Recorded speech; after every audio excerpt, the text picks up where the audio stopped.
साथियों, सबसे बड़ी शक्ति क्या होती है? सबसे बड़ी शक्ति होती है बौद्धिक शक्ति, आत्मबल, आत्मविश्वास। यहां पर शारीरिक की शक्ति यानी आपकी जो फिजिकल फिटनेस है, आपकी जो शारीरिक ताकत है, वो इसके आगे यानी बौद्धिक शक्ति के आगे छोटी हो जाती है, नगण्य हो जाती है। सर्वप्रथम हमें बौद्धिक रूप से अपने आप को सशक्त, समृद्ध और शक्तिशाली बनाना है, बुद्धिमान बनाना है।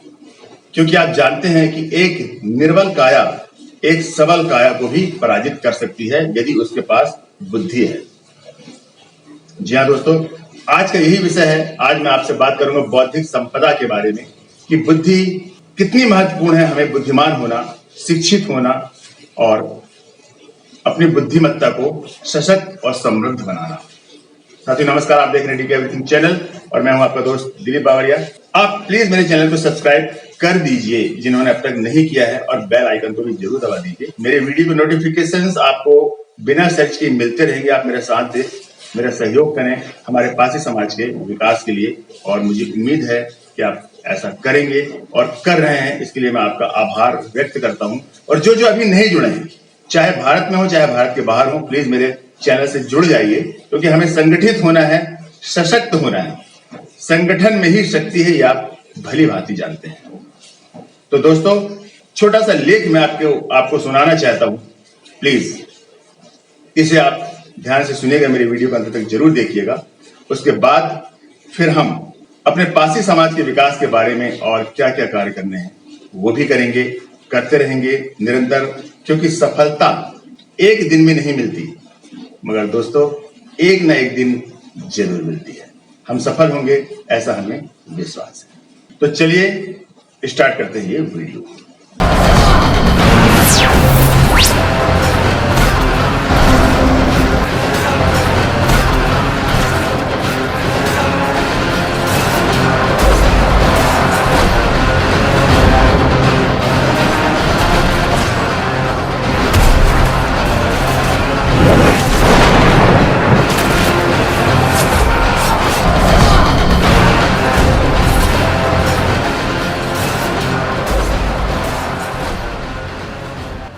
साथ ही नीति एक अबूझ पहेली है। इसके गर्भ में क्या छिपा है, इसे जानने का कोई मार्ग ही नहीं। कभी कभी हम नीति के चक्र में ऐसे फंसे होते हैं कि लगता है कि कितना भी हम हाथ पैर मार लें, रेत में रुकी हमारी नाव आगे बढ़ ही नहीं पा रही है। नीति को ईश्वर यानी जो परम पिता परमेश्वर है, इस सृष्टि का संचालक है, उसकी इच्छा मानकर कुछ औसत प्रतिभा वाले लोग समर्पण कर देते हैं।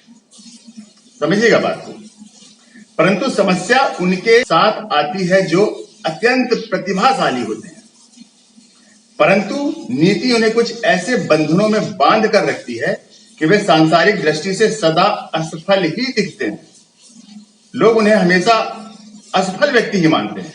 कभी कभी यूं भी होता है कि कितना भी प्रयास कर लें, तब भी सांसारिक मानकों की पूर्ति होती हुई नहीं दिखाई देती। ऐसे में लगता है कि हम किसी अद्भुत दीवार के विरुद्ध सिर पटक रहे हैं, परंतु खिड़की है खुलती ही नहीं। पिता की मृत्यु के बाद स्वामी विवेकानंद जी का जीवन बहुत कष्ट में बीत रहा था। वह अपने गुरु रामकृष्ण जी की शरण में थे।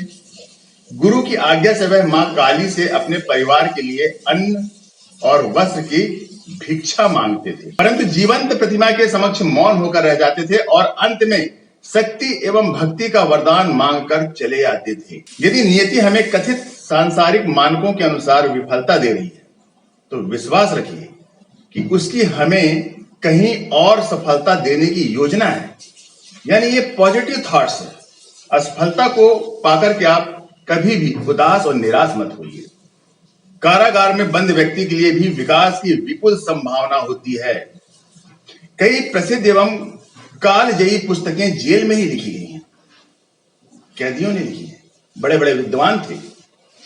जब तक सफलता नहीं मिलती, तब तक अपनी प्रतिभा को समृद्ध करते रहने का, स्वाध्याय से बुद्धि को पैना करते रहने का विकल्प आपके पास है। बौद्धिक संपदा भी एक प्रकार की उपलब्धि है जो सबको प्राप्त नहीं होती। संभव है भौतिक संपदा शाश्वत प्रभाव उत्पन्न करने वाली ना हो, किंतु विचार अवश्य सदियों तक प्रासंगिक रहकर आपकी विरासत गढ़ सकते हैं। इसलिए जीवन को सुख समृद्धि के बजाय बौद्धिक सार्थकता की दृष्टि से देखना अधिक अर्थपूर्ण है। मेरा कहने का यही तात्पर्य है दोस्तों कि हमें अपने आप को बौद्धिक रूप से सशक्त और समृद्ध बनाना है, जो कि काफी प्रभावशाली है, और उसके लिए जरूरी है शिक्षा। इसका जो प्रारंभ होता है वो शिक्षा से होता है।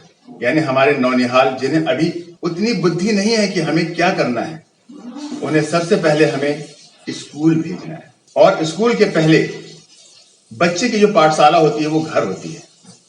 उसे अच्छी और समृद्धशाली शिक्षा प्राप्त करने के लायक बनाना घर से ही प्रारंभ होता है।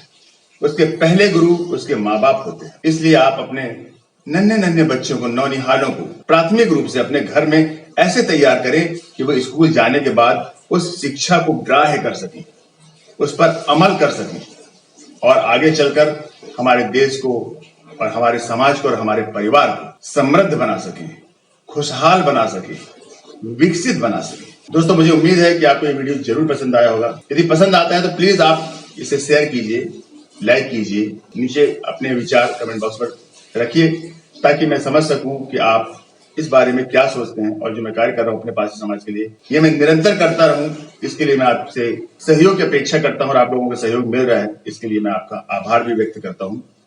तो दोस्तों, ऐसे किसी विषय को लेकर अगले वीडियो में आपसे फिर मुलाकात होगी। तब तक के लिए जय हिंद, जय भारत, जय पारसी समाज। सदा हंसते रहिए, मुस्कुराते रहिए।